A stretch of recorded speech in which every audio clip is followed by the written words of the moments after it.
So welcome to our SLG meeting for this week. We actually do have some talks filled out for the rest of the semester, so this is good news. Neil, do you know, is Suchit confirmed for his last one? It is now confirmed, yes. Wonderful. So we have all the rest of the weeks filled, and so we'll have lots of fun talks. They're up here on the schedule for the most part, and Neil, I'm sure, will be updating his page in a second. Can't wait for Adam's trick to set up. Oh, no. That's my inability to do English. I'm really excited for Brad's text mining. I think that's going to be really interesting. OK, so if you get a chance, go and download those files. But let's talk RShiny. Okay? So sort of what is RShiny? Well, it's essentially just a way to make sort of interactive web-based applets through R. And really, you have to use RStudio. And there's a really, if you want to learn it, there's a really pretty good online tutorial that they have at the RStudio website.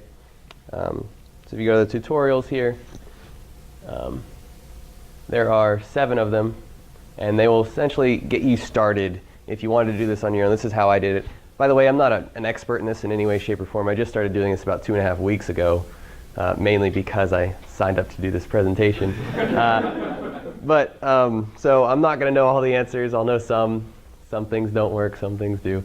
But this is basically what I use to learn, and then they just have a really broad sort of array of examples you can look at and look at the source code and see what they do and try to manipulate and get it. So here's one website, showmeshiny.com, and they have a lot of fun stuff on here that you can play around with and try to learn from, essentially.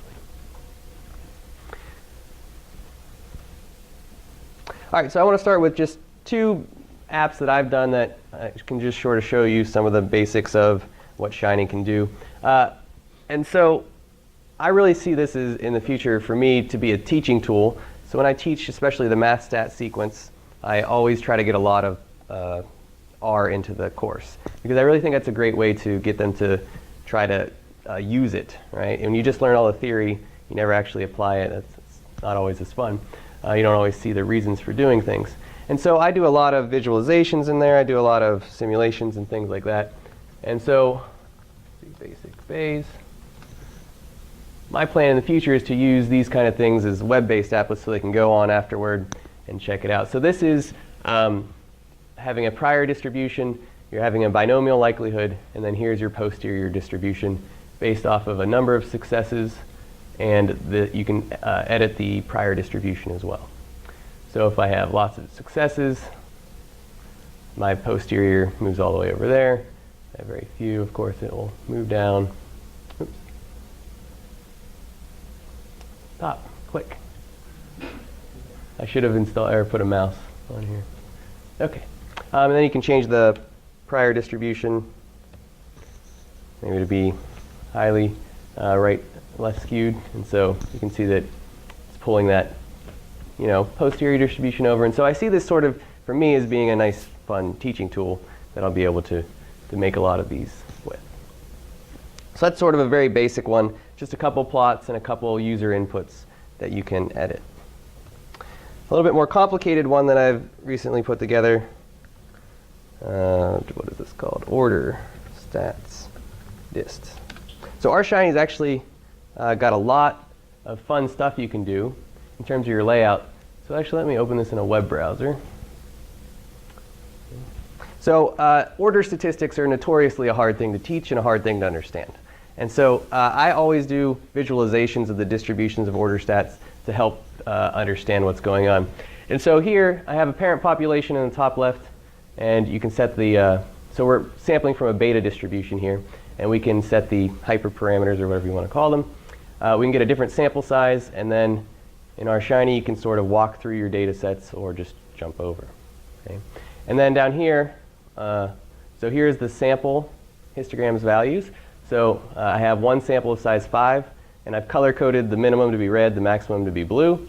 And then I have a histogram of the first order statistic, because that's what I've chosen down here. And the 5th, which is actually the max in this case, down here. Okay?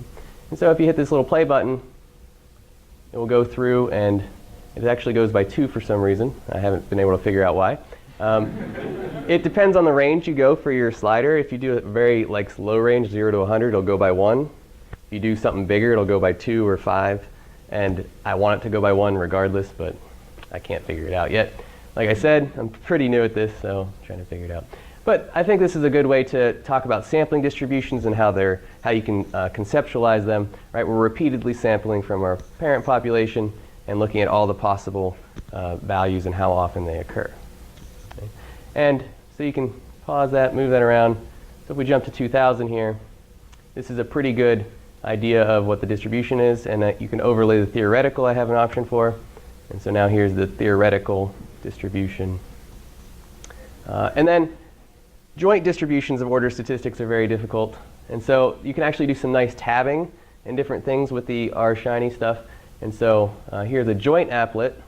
And so here's our parent population, our just univariate distributions over here on the right. And then here is a 3D plot of the joint distribution to give you an idea of what that looks like. And you can actually do the same kind of deal where you build it up here as well. So that's a little fun to watch down there. And I really think this helps students figure out what's going on here. Like, what does a joint distribution mean? What does it visually look like? And so, it's this kind of surface. And you can change the order stat you're using. So maybe I use 4 and 3. And so you can see how that moves it around the different. What package name for a 3D plot? This is Scatterplot 3D. I wanted to do the RGL one, but I tried it and it just pops open a new window on top of there. So it doesn't actually work how I wanted it to.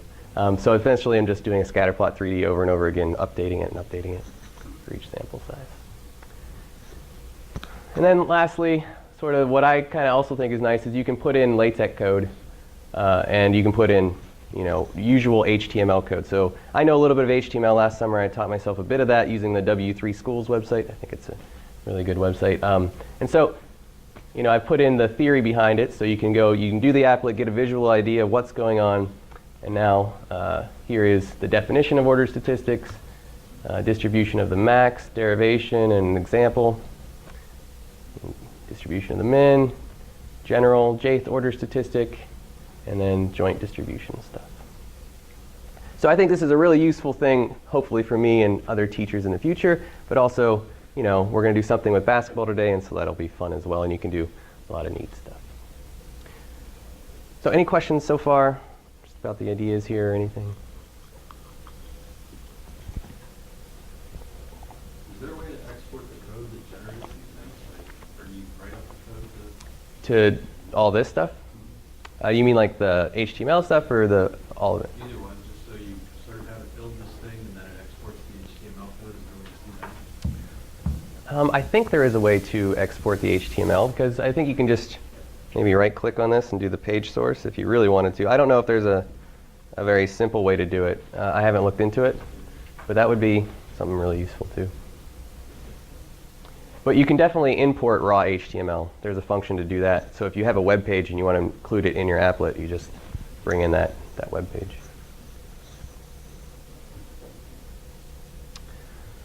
All right. So let's see, where were we? Let's close this applet. So those are the two examples I got there. All right, so what we're going to do today is, I'll show you the app right now, what we're going to end up as our finished product.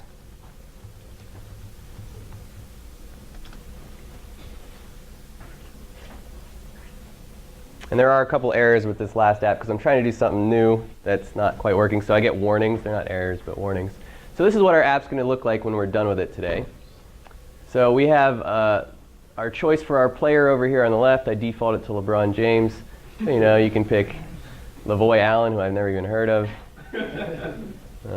Leandro Barbosa, I know him. And so here, down at the bottom, I'm printing out some things from the data set, the shot results, what year it was in, shot type, zone, distance, the time it was taken. Over here, I have the proportion of them made and the standard deviation of that proportion. And then here is the summary information about the distance. So you can sort of get an idea where the mean distance they shoot from is and all that fun stuff. You can color code mades and misses. We get reds and blacks. We can print out fewer or more observations. And we can also change the time, the slider here. So now this is only the shots he's taken in the first 8.5 minutes of the game. And so you can see, does he make a lot of shots at the beginning? Maybe he's comes in, he's not tired, he's good, I don't know. I think he comes off the bench, so that's probably why he doesn't have a lot here. Is that right? Is he a sixth man? Yeah. So he comes off later, he doesn't usually start, so that's why he doesn't have very many shots here. But now all the summary statistics are only for shots during this time period. And so this is what we're going to build to today. We're going to try to make this app. And I'll try to give you the basics of Shiny as we go through.